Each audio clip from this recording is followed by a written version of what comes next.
Wow! Onion dosa. My choice is always onion dosa. Vegetable dosa. It's my choice. Podi dosa. My choice is podi dosa. Wow! Masala dosa. It's always my choice. Dosa வகைகளில் ஒவ்வொருவருக்கும் ஒவ்வொரு choice இருக்கலாம். ஆனால் எல்லா வகை தோசைகளுக்கும் ஒரே choice இதயம். சுரா கைட் 12ஆம் வகுப்பு பொதுத் தேர்வுக்கான புதிய பதிப்பு. அதிக மதிப்பெண் பெற சுரா கைட் அனைத்து புத்தக கடைகளிலும் கிடைக்கும். Also available on Amazon, Flipkart and surabooks.com.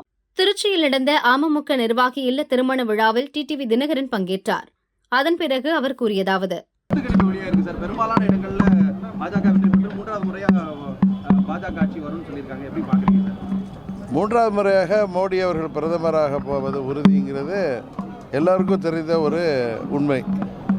அப்புறம் தமிழ்நாட்டில் வந்து மட்டும் மாற்றி அதை பற்றி என்ன 4ஆம் தேதி தமிழ்நாட்டு நிலவரங்கள்லாம் தெரிஞ்சிடும்.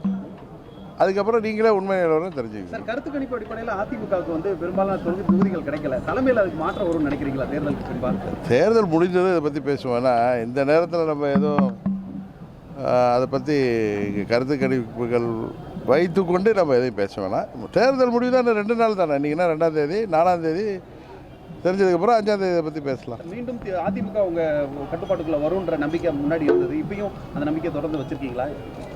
அம்மாவுடைய தொண்டர்கள் எல்லாம் ஒன்றிணைனுங்கிறது தான் என்னுடைய நம்பிக்கை. அதுக்காக தான் நாங்கள் முயற்சி செஞ்சுட்ருக்கோம். வாக்கு எண்ணிக்கை நேரத்தில் கடைசியாக அரசியல் தலைவர்கள் வந்து கோவில்களுக்கு அதிகமாக செல்வதை பார்க்கணும். அரசியல் வெற்றி ஆயுதமாக ஆன்மீகம் பார்க்கணும். உங்களுக்கு நல்லா தெரியும் என்ன, நான் எப்போயுமே கோயிலுக்கு போவேன். அதனால் மற்ற தலைவர்கள் போகிறத பற்றி நம்ம சொல்கிறது மரியாதையாக இருக்காது. நேற்று கூட நான் ஸ்ரீரங்கம் எப்போ வந்தாலும் போவேன், உங்களுக்கு தெரியும். நான் வந்து இறை பக்தி உள்ளவன். நான் அடிக்கடி அது இந்த 1.5 மாதமாக எங்களுக்கு நல்ல ஒரு வாய்ப்பு கிடச்சிச்சு. அதனால் நிறையா கோயிலுக்கு போனேன். மற்றவங்க போகிறத பற்றி நான் கருத்து சொல்கிறது மரியாதையாக இருக்காது. ஓபிஎஸ் அணியில் தொடர்ந்து வந்து அந்த சலசலப்பு இருக்கா? சிபிஎஸ் அதில் இருக்கக்கூடியவங்களே வந்து மாறுபட்ட கருத்துக்கள் எதில் ஓபிஎஸோட எல்லாம் 4ஆம் தேதிக்கு அப்புறம் எல்லாம் சரியாயிடும்.